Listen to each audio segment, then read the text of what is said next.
El puerto de Valencia ha dado un gran paso a la hora de reducir las emisiones contaminantes al empezar a utilizar por primera vez en el mundo una cabina de camión 4x4 que utiliza únicamente hidrógeno. Esta innovadora tecnología ha sido desarrollada por Atena con el apoyo de Enea y la Universidad Parténope de Nápoles y es pionera en el mundo gracias a su implementación en la operativa de las terminales del puerto. Hemos conseguido ser, una vez más, el primer puerto en Europa en probar una tecnología de vanguardia al servicio de la mejora de las operaciones y de la mejora de la sostenibilidad de nuestras actuaciones.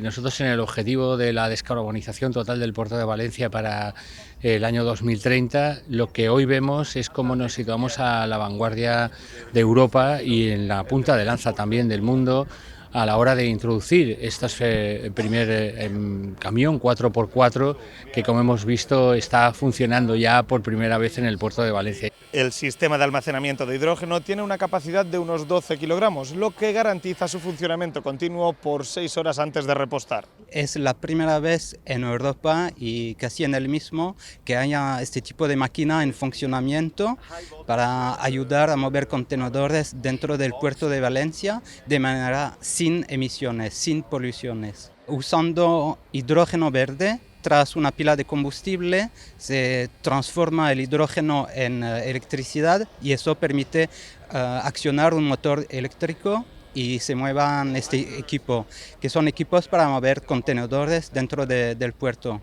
Y es la primera vez de verdad en Europa y en el mundo que vemos esta tecnología. Es algo muy importante por el fondo, el programa con el cual trabajo, el Clean Hydrogen JU. El proyecto H2 Ports está liderando el camino hacia la reducción de emisiones contaminantes en las terminales portuarias y la implementación de tecnologías sostenibles y eficientes. Esto es un objetivo muy importante por el grupo Total, no solamente por Valencia. Afortunadamente hemos pensado aquí en Valencia, que es uno de los postos más importantes por la Grimaldi y por los Short Sea, donde ya tenemos barco que no tiene emisiones cero. Ha sido un trabajo muy largo, llevamos casi 2 años con este proyecto, muchísima gente, como ha dicho el comandante, trabajando y verlo realmente al final en funcionamiento y no solo en funcionamiento, sino la calidad del funcionamiento que está teniendo, pues la verdad es que estamos muy contentos.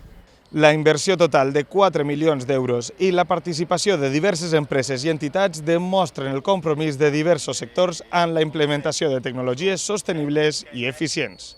En conclusió, el Port de València torna a liderar el camí cap a la reducció de les emissions contaminants a les terminals portuàries.